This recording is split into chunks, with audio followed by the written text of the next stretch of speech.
This week in the MeWe chat I posted something and evidence of the 4-year loop stories that are still ongoing and being propagated in major media organisations as well as the alt media.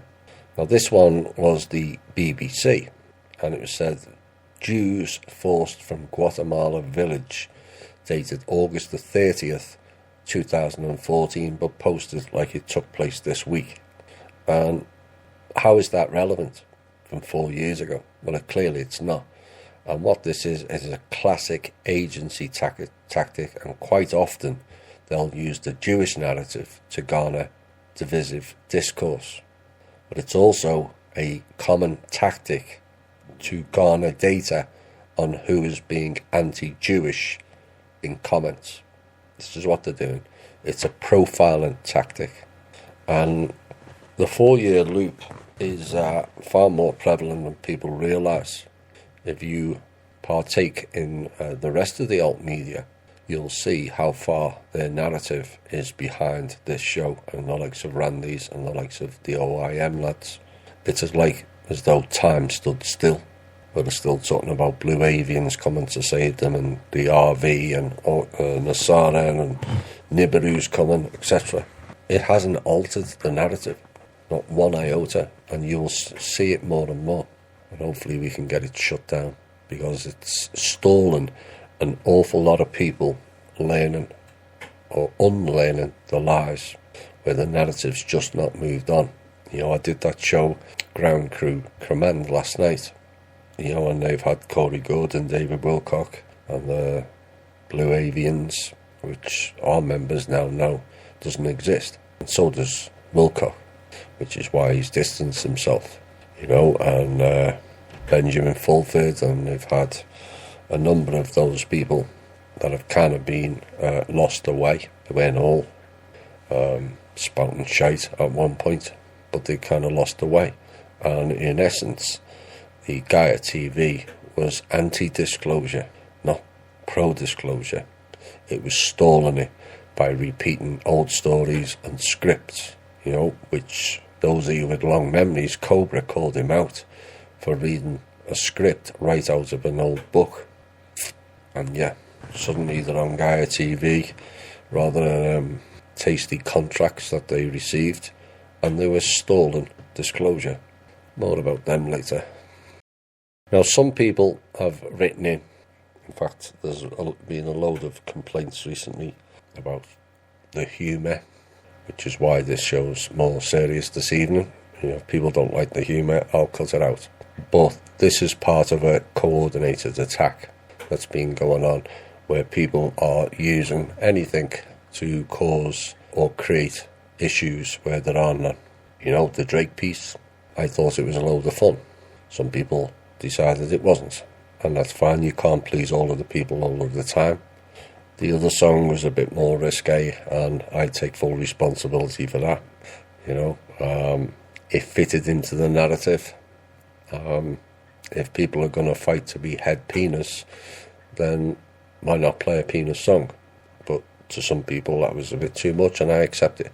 But what started up again, as I received a fairly lengthy email today, trashing me and trashing the show and the narrative, and stating a whole heap of things that are clearly not true.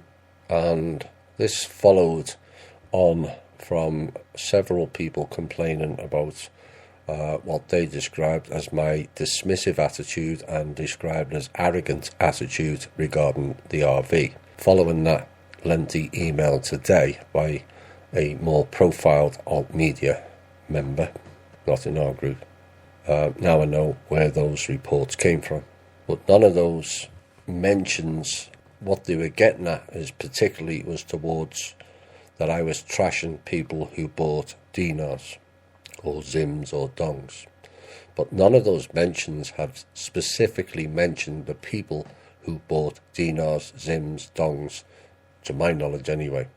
And when I talk about the clowns and the RV, it's everything to do with the clowns who are selling it to the gullible people and taking advantage of them.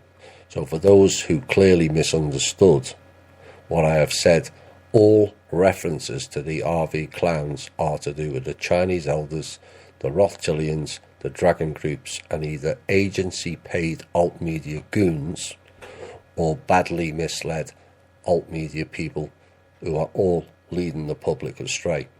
For the record, I have discussed several times with Kim about how it could be a possibility, and that is all it is at this point, of getting the average people, not the clowns, who bought some of those currencies to get some of their money back. So clearly that's not dismissing those people, is it? Like I said, this has become a common theme recently, with profiled people throwing mud and totally misrepresenting what has been stated in the shows, and it's that common now I perceive it as an agenda to drive a wedge. It's not a surprise. But to make things crystal clear of my stance is against the people who promote and sell those currencies, not those who bought into the RV. But those who promoted and sold those currencies, my opinion of them is one of utter contempt. They knew. A lot of them did anyway. And over the last 5 years, they've been given the knowledge by several people outside of this group, never mind THI alone. And even one of the main promoters of the RV has told them they went down the wrong path. But these people continue with tomorrow and tomorrow and tomorrow and tomorrow. And we've explained in great detail that this RV nonsense is holding up the whole world.